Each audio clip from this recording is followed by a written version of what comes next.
우리가 이 세상을 살아가면서 질병을 우리가 갖게 되는데, 육체의 질병도 있지만은 더 심각한 건 마음의 병일 것입니다.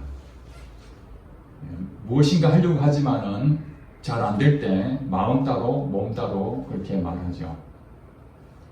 이 세상에 있는 많은 사람들은 마음을 바로 하지 못해서 염려하고 불안하고 또 마음이 무너져서 생명을 스스로 끊기도 합니다. 그러므로 이 마음이 얼마나 중요한 것인지 우리는 살아가면서 느끼지 않을 수가 없습니다. 에레미야 17장 9절 말씀에 보니까 만물보다 거짓되고 심히 부패한 것은 마음이다, 그렇게 성경은 말하고 있습니다. 그렇습니다. 왜 마음이 부패할까요? 그것은 우리가 죄로 인해서 이미 마음이 부패된다고 성경은 말하고 있습니다. 그 죄가 없었으면 우리 마음은 하나님 앞에 온전하게 쓰임받을 수 있을 텐데, 아담의 죄로 인해서 온 인류는 이제 그 죄로 인해서 마음이 부패하게 살게 됐습니다. 많은 사람들은 이 마음을 바르게 해보려고 애를 쓰지만은 우리 마음대로 되던가요? 우리 마음대로 되지 않는다는 것을 우리 나이 드신 분들은 다 경험했을 것입니다. 인생 내 마음대로 안 된다는 것은 다 알고 있는 사실입니다.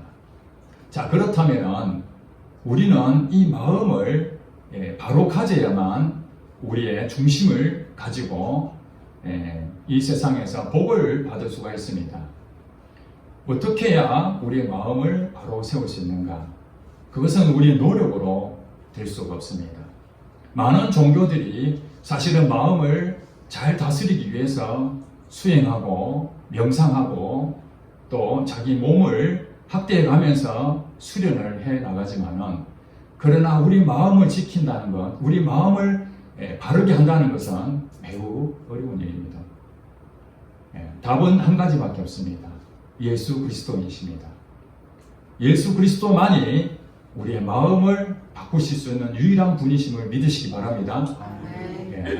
그래서 성경은 말하기를 모든 사람이 거짓되고 한쪽으로 다 치우쳤으니 의인은 없나니 하나도 없다.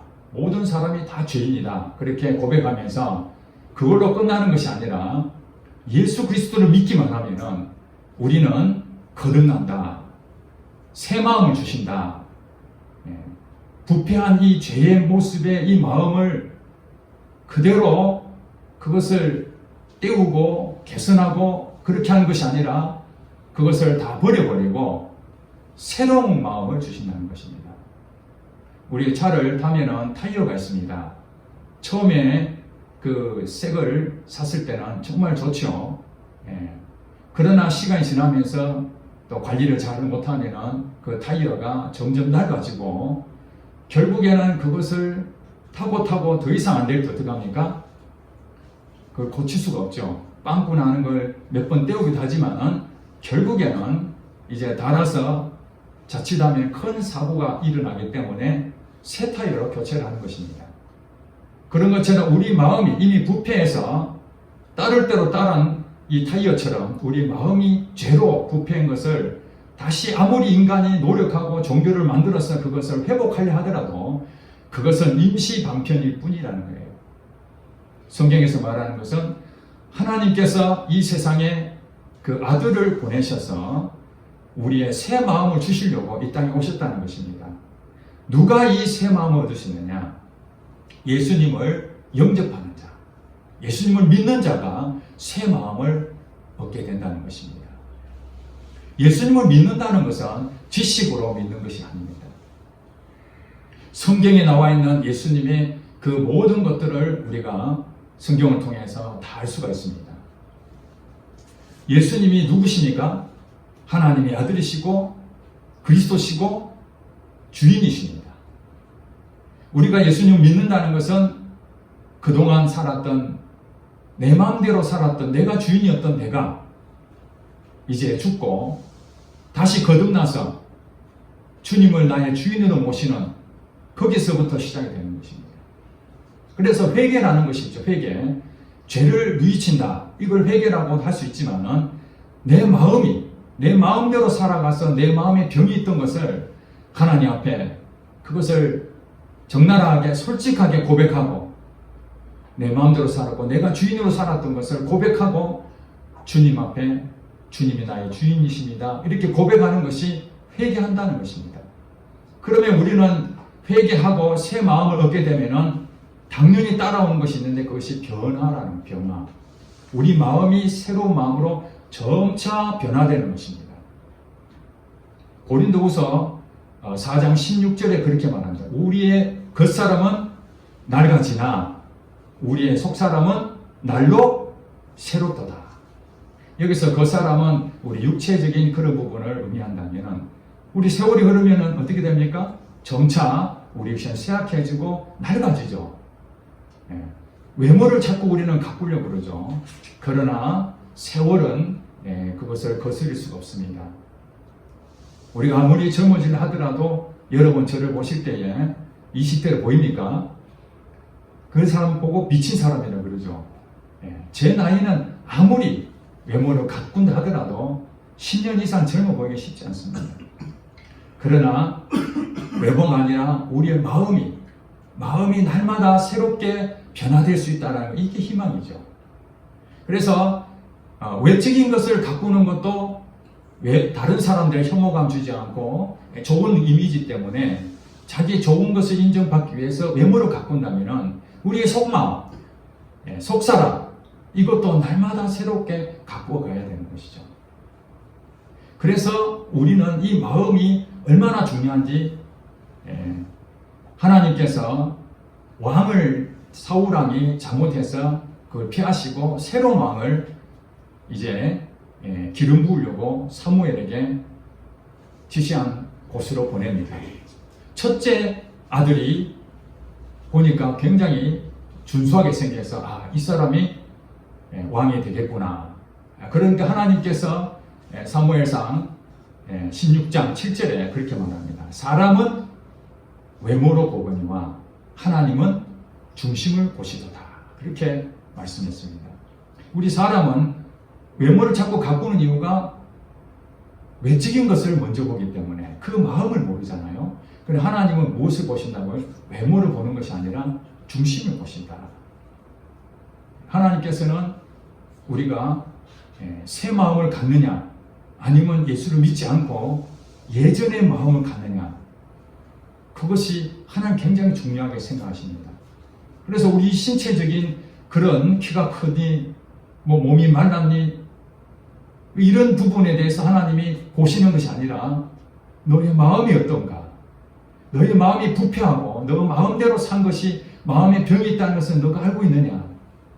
아니면 그것을 모르고 자기 마음대로 살아가는 것이 최고인 줄 알고 그것을 쫓아가느냐? 외적으로 쫓아가느냐? 하나님께 그걸 보고 계십니다. 그러니까 우리도 하나님이 그걸 관심을 갖는다는 얘기는 우리도 이제는 무엇에 관심을 가져야 됩니까? 외모만 가꿀 것이 아니라 우리 마음도 다시 계속적으로 살펴야 되는 것이죠. 이것이 바로 마음을 오늘 본문에 보니까 마음을 지켜야 된다고 그렇게 말합니다. 23절에 보니까 모든 지킬 만한 것 중에 더욱 내 마음을 지키라. 생명의 근원이 이에서 남이니라.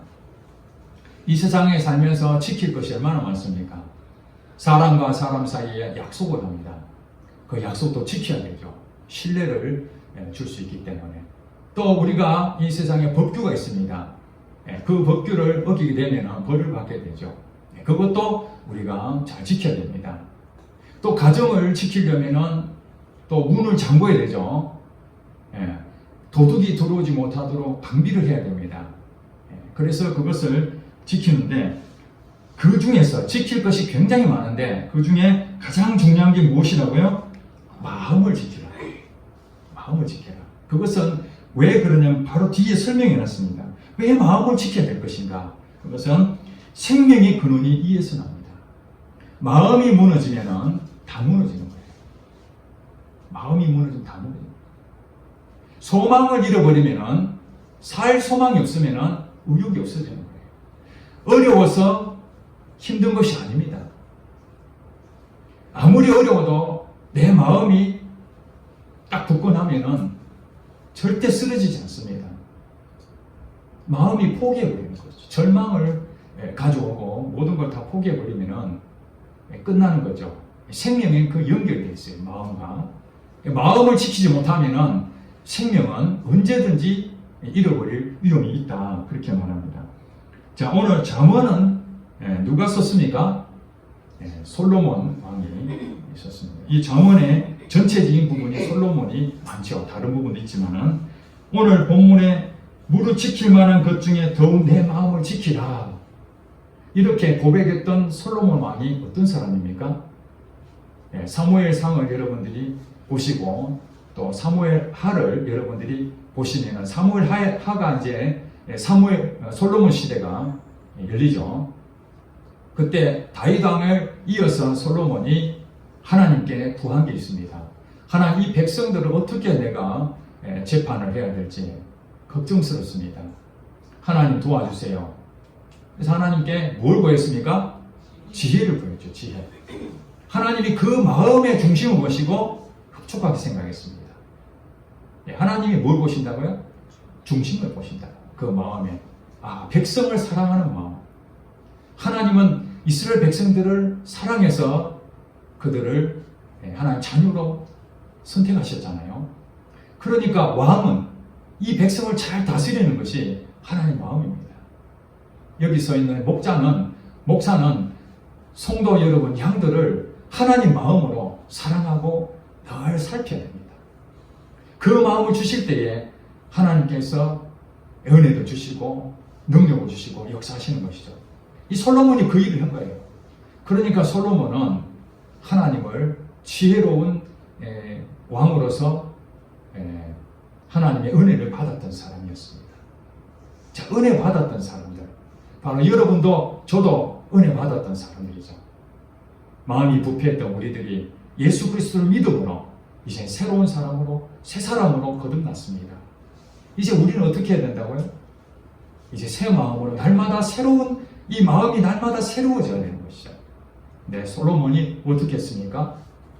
하나님께 은혜를 받았는데 그 마음을 지켜야 되는데 그 마음을 중요하게 생각하지 않았던 것 같아요. 하나님이 물질도 주시고 명예도 주시고 또 많은 권력도 얻게 되고 지혜도 얻은 대단한 사람이었는데 그는 하나님보다도 때로는 정략적인 결혼을 통해서 이 나라를 다스리려고 했었습니다. 그래서 많은 사람들과 이방에 있는 여인들을 정략적으로 결혼함으로써 이방신들을 가지고 들어왔습니다. 이방신들을 가지고 들어오면서 하나님을 섬겨야 되는데 그 마음을 등한히 했더니 이방신들을 같이 섬기는 두 마음을 갖게 된 거예요. 두 마음을. 두 마음을 품게 되면은 넘어지게 되죠. 솔로몬이 잠언했던 것이 그것입니다. 처음에는 하나님의 은혜로 승승장구했는데 그 많은 것을 주셨으면 그 다음에 뭘 해야 됩니까? 마음을 지켜야 되죠. 외적인 걸 다 갖춰졌으니까 내 마음을 계속으로 하나님의 말씀으로 내 마음을 갖고 나가야 되는데 그걸 실패한 거예요. 그래서 솔로몬이 이 잠언을 통해서 자기 자신의 실패 사례를 여기다 적어놓은 것입니다. 오늘 우리 후배의 우리 믿음의 사람들에게 나는 실패를 했다. 생명의 근원이 마음에서 난다는 걸 몰랐다. 나는 이 세상에 모든 걸 다 가져서 행복한 줄 알았는데 내 마음이 무너지고 타락한 내 모습에 마지막에 그가 고백한 것이 마음을 지키라고 한 거예요. 우리는 인생을 다 살아보지 않았지만은 솔로몬이 모든 걸 다 가졌던 그가 마음을 지키지 못해서 실패했던 것을 우리는 오늘 말씀을 통해서 반면교사로 삼아야 되는 것이죠. 이 구약 성경은 신약을 살고 있는 우리에게 그런 교훈의 메시지들이 굉장히 많습니다. 솔로몬처럼 살면 안 된다는 거예요. 차라리 가난하고 명예도 없고 권력도 없고 그래도 끝까지 마음을 지키며 사는 사람이 복되다고 말하고 있는 것입니다. 여기서 이제 마음을 지킨다는 그 부분에서 이 마음이 뭔지 예전에 제가 여러 차례 강의도 했었습니다. 이 마음은 이 혼이라고도 하고 인격이라고도 합니다. 이 마음에 세 가지 요소가 있는데 생각과 감정과 의지, 지정의라고 하죠. 한번으로 지정의. 생각도 마음이고 그 다음에 감정도 마음이고 의지도 마음입니다. 마음 먹은 대로 안 된다는 게 무엇입니까? 내 의지를 얘기하는 거예요. 내 마음 먹은 대로 안 돼. 내 의지가 약할 때 그때 마음이라고 하죠. 내 마음이 아프다. 그때는 감정이죠. 내 마음이 아프다. 내 마음이 기쁘다. 감정에 대한 거고요. 마음에 뭔가 떠오르지 않는다. 그 생각이죠, 생각. 성경에는 마음으로 표현되어 있지만 어떤 때는 생각, 어떤 때는 감정, 어떤 때는 의지, 이런 부분 나눠져 있습니다. 그래서 이 마음의 이 부분들을 우리의 생각을 육적인 생각과 영적인 생각, 로마서에 그 나오죠. 육신의 생각은 사망이요, 영의 생각은 생명과 평안이니라. 육적인 생각을 할 수가 있습니다. 또 영적인 생각을 할 수가 있습니다. 또 우리 감정이 마음이 여린 사람들은 상처를 잘 받죠. 그리고 또 감정의 기복이 심한 사람도 있습니다. 좋을 때는 굉장히 기뻤다가 또 한번 그 감정의 기복이 있어서 갑자기 그 다운되면은 짜증을 내고 사람들 관계가 굉장히 불편해지고 또 한마디 말도 그것을 그냥 지나치지 못하고 마음의 상처가 되는 마음이 여린 사람이 있어요. 이 감정의 문제예요. 감정의 문제. 그래서 이런 부분들 또 뭔가 하려고 하는데 의지가 약해가지고 또 포기하고 좀 해보려다가 또 포기하고 결심하고 또 넘어지고 이런 부분들이 있는 것이죠. 그래서 이 마음의 이 부분, 생각과 감정과 의지 이 부분들이 바르게 서 있어야 돼요. 이걸 지켜야 되는 거예요. 신앙생활 하는 사람들이 이 부분을 쉽게 생각을 해요. 우리 예배 드리는 것 굉장히 소중한 생각이잖아요. 예배 드리는 것 소중한 생각이에요. 어떤 것보다도 지금 이 솔로몬 왕이 하는 것이 무엇입니까? 어떤 것보다도 주의를 지키는 것보다도 더 중요한 게 뭐라고요? 마음을 지킵니다. 그 마음이 우선이고 그 다음에 예배 드리고 그 외의 것도 다 그게 포함이 되는 거예요. 이 예배 가운데 여러분 마음이 무너지고 온 사람도 있어요. 그리고 마음이 지금 딴 데 가 있는 사람도 있어요. 예배 가운데에 여러분 마음이 근심된 사람도 있어요. 뭔가 하던 일이 잘 안 풀려가지고 몸은 여기 와 있는데 자꾸 그게 생각나는 거죠. 경제적으로 어려운 사람들은 예배 가운데서도 근심이 되는 거예요. 그 돈을 어떻게 해결해야 될 것인가. 이런 부분들이 마음이 바로 서 있으면은 궁궐이나 또 초막이나 그 어디나 하늘나라. 마음이 평안하면은 하늘나라. 그렇게 말합니다. 그래서 어떻게 마음을 지켜야 되겠는가? 빌립보서 4장 6절 7절에 그런 말합니다. 너희는 아무것도 염려하지 말고 오직 기도와 간구로 너희 구할 것을 하나님께 감사함으로 아뢰라. 그리하면 모든 지각에 뛰어난 하나님의 평강이 그리스도 예수 안에서 너희 마음과 생각을 지키시리라. 성경은 그렇게 분명하게 말하고 있습니다. 사도 바울이 빌립보 성도들에게 마음이 자꾸 무너지니까 염려가 되는 거예요. 거기서 무슨 예배가 되겠습니까? 거기서 무슨 관계가 좋아지겠습니까? 마음이 무너지면 다 무너진다니까요. 그래서 마음을 지켜야 되는데 그것은 뭐냐면은 기도와 간구로 감사함으로 하나님께 아뢰라. 하나님께 아뢰는 거예요. 하나님, 제 마음이 힘듭니다. 내 마음이 근심이 있습니다. 하나님 불쌍히 여겨주세요. 그렇게 하면은 하나님의 모든 지각에 뛰어나신 하나님의 평강이 하나님의 평강이 우리 마음과 생각을 장악하는 거예요. 장악한다는 거예요. 압도되는 거죠. 내가 생각하고 내 마음이 지금 있는 것을 하나님이 나를 붙잡아 주니까 내가 염려했던 것이 그냥 사라져 버리는 거예요. 염려 안 하려고 애를 쓰는 것이 아니라 그 염려가 사라져 버리는 거예요. 그것이 평강이 와야 되는 거예요. 평강. 그래서 항상 마음에는 무엇이 있어야 됩니까? 평강이 있어야 돼요. 하나님의 평강이 와야 돼요. 예, 돈으로서 편안한 것은 내 마음을 지켜줄 수가 없습니다.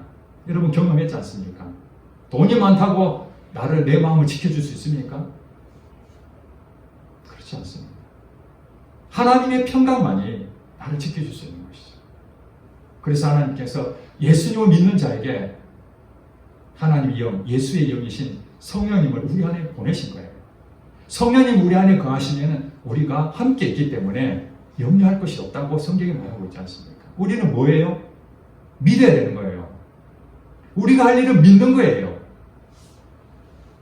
열심히 무언가 하려고 애를 쓰고 그렇게 하는 것이 아니라 우리는 일단 먼저 믿어야 되는 거예요. 예수님이 나의 주인이시잖아요.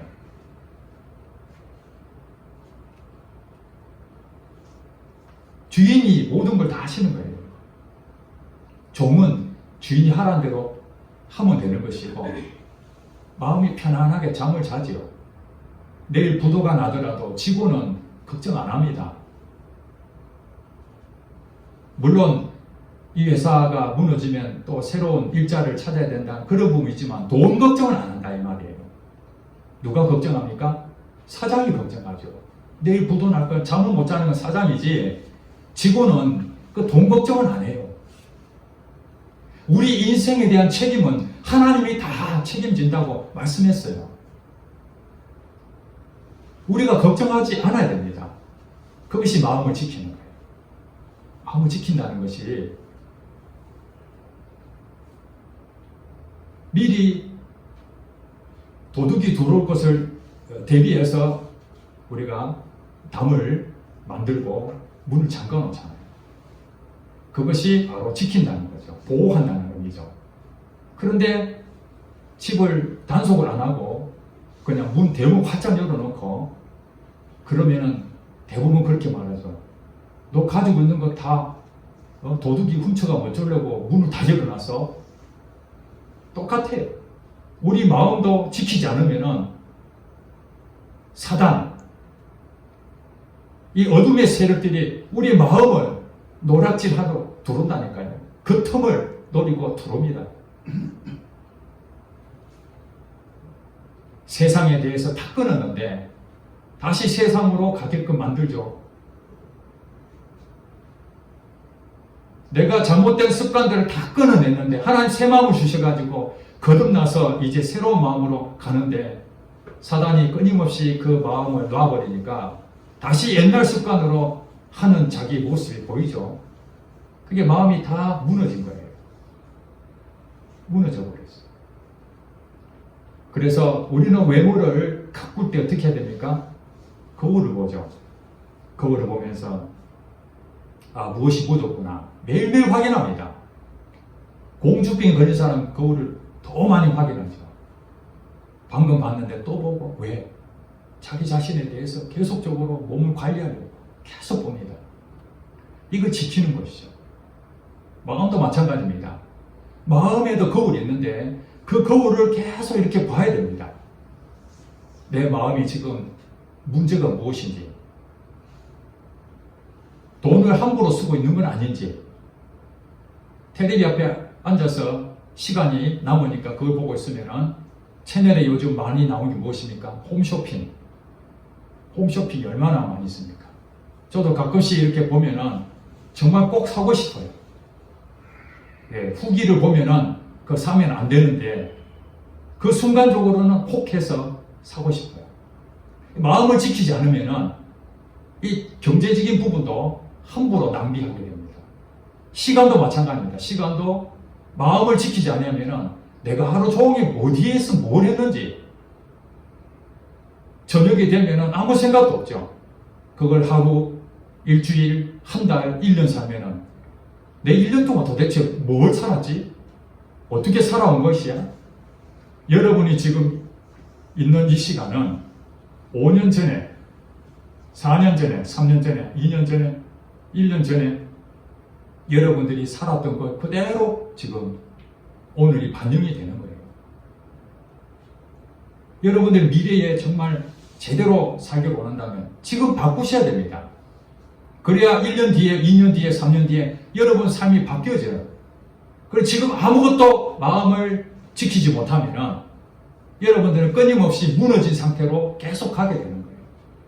하나님께서 우리에게 새 타이어를 주셨는데 영적인 새 타이어를 잘 관리해서 이 땅에서 복을 받고 천국에서 주님을 만나야 되는데 우리의 마음을 다 관리를 안 하고 방치해 두면 똑같은 타이어를 받았는데 어떤 사람은 잘 관리해서 잘 달리는데 어떤 사람은 그 타이어가 낡아져서 언제 터질지 모르는 그런 상태에 갈 수도 있다는 것이에요. 마음을 지키는 것은 하나님 앞에 구하는 것입니다. 하나님, 내 마음이 지금 힘드니까 아버지 이 감정을 하나님 상처를 다 치유해 주시고 회복시켜 주시고 어떤 말을 듣더라도 내 마음이 흔들리지 않게 해주세요. 그 기도하셔야 되잖아요. 우리의 생각이 자꾸 세상의 생각으로 염려 불안한 마음이 있는 것을 하나님 영적인 생각, 하나님의 생각으로 내 생각이 가득 채워달라고 기도해야 되잖아요. 그리고 결심해도 또 넘어진데 결심에 또 넘어졌던 내 의지가 하나님 성령으로 역사해 주셔서 성령의 강권하심으로 내 마음이 정해진 대로 그걸 갈 수 있도록 도와주세요.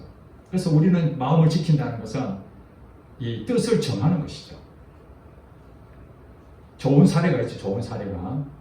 이 다니엘하고 세 친구가 바벨론에 잡혀갔습니다. 그러나 그들이 하나님께 지혜를 주셔서 소년 시절부터 왕궁에서 생활할 수 있도록 은혜를 받았습니다. 그러나 그들에게는 왕의 진미를 3년 동안 먹으라고 그렇게 명령이 떨어졌습니다. 그 음식 안에는 우상 제무도 있었습니다. 이 다니엘과 세 친구는 하나님 말씀을 볼 때에 우상을 섬기면 안 된다고 배웠기 때문에 그들은 그 제물을 먹을 수가 없었습니다. 자기들이 출세하기 위해서는 그걸 먹어야 되죠. 그러나 뜻을 세웠습니다. 자기를 더럽히지 않기 위해서. 내가 그것을 먹지 못하겠다. 대신 채소를 달라. 그렇게 먹고 왕의 진미를 먹은 사람하고 우리 채소 먹은 사람하고 비교해보자. 그래서 우리 건강이 문제가 없다면 나를 이해해달라고. 결국 하나님께서는 뜻을 정했던 다니엘과 세 친구를 굉장히 높여주셨어요. 다니엘이 어떤 지위를 얻었습니까? 국무총리를 얻었죠. 국무총리. 하나님께서는 뜻을 정하고 마음을 지킨 사람 높여주십니다. 근데 높여주셨는데 그것을 또 교만하고 마음을 놔버리면 다시 옛날로 돌아갑니다. 다윗도 마찬가지입니다. 하나님께서 얼마나 은혜를 베풀어 주셨습니까?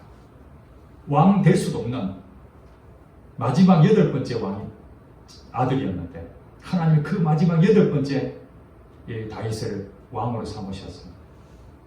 가는 곳마다 승전가를 불렀는데 어느 한 날은 왕궁에서 전쟁터에 나가지 아니하고 편안한 그 상황에서 한 여인이 눈에 들어왔습니다. 마음을 지켜야 되죠. 왕이지만은 가늠하면 안 되는 것이 마음을 지키는 것이었어요. 그 10계명에 나와 있는 율법이었습니다. 그런데 그 여인을 그냥 취해서 그 여인의 간음죄를 범하고 그 남편을 죽이고 거짓까지 하는 그런 짓을 저지르게 됩니다. 정말 훌륭했던 다윗이었지만은 그 마음을 한순간에 풀어버리자 사단은 즉시 죄로 물들어지게 만든 것입니다. 자기를 더럽히지 않게 하기 위해서는 날마다 마음의 거울을 봐야 되는데 그것이 무엇이냐? 말씀입니다. 말씀. 시편 119편 105편 말씀에 주의 말씀은 내 발의 등이요 내 길의 빛이다 그렇게 말씀했습니다. 하나님 말씀을 보면 여러분의 마음의 거울을 보는 것처럼 느껴져야 됩니다. 그걸 보고 내 좋은 것만 가져가는 것이 아니라 이것은 교훈이구나. 오늘 솔로몬이 고백했던 무릇 지킬 만한 것 중에 더욱 내 마음을 지키라. 생명의 근원이 이에서 납니다.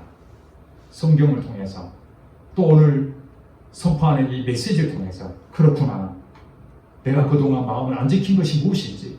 하나님에게 새 마음을 주셨는데 혹시 제대로 하지 못하는 그것이 있다면 오늘 다시 하나님 앞에 회개하고 기도하는 거죠. 그래서 말씀과 기도가 우리를 거룩하게 한다고 했습니다. 말씀과 기도로 거룩하게집니다. 이제 말씀을 정리하고 마치려고 합니다.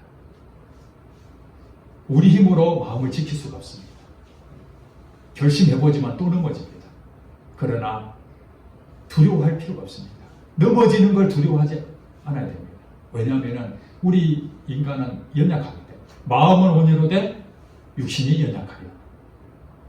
베드로가 야고보와 요한이 예수님 십자가 달리는 그날 그들은 같이 기도하자고 그랬는데 마음은 있었어요. 예수님과 같이 기도하겠다는 마음이 있었는데 육신이 연약해서 넘어지는 것이죠.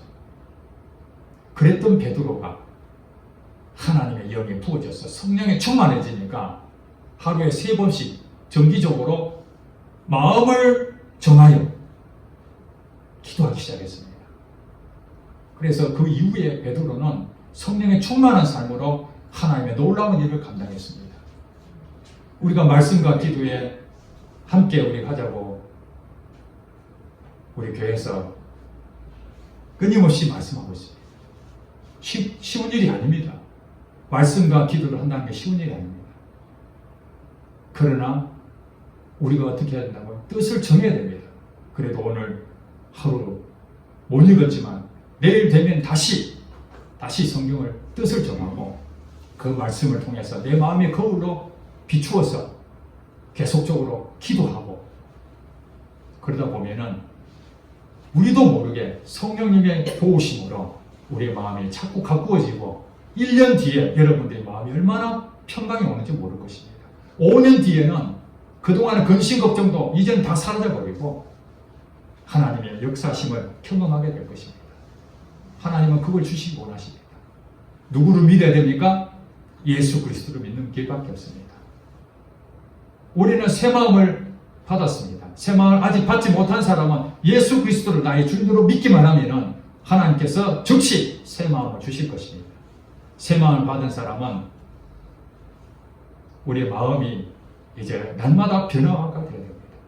로마서 12장 2절 말씀처럼 마음을 새롭게 함으로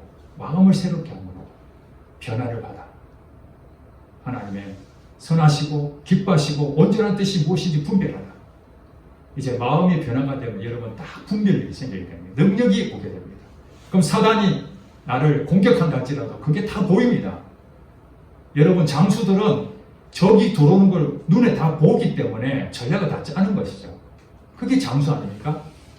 하나님께서는 우리에게 그리스도까지 자라가라 하는 이유가 뭐냐면 영적 세계에서 악한 영이 공격할 때에 우리가 마음이 연약하고 믿음이 연약하면 그걸 이길 힘이 없는데 예수님을 통해서 우리의 마음을 딱 지키게 되면 방비를 딱 하면 도둑이 오더라도 그걸 이겨내죠.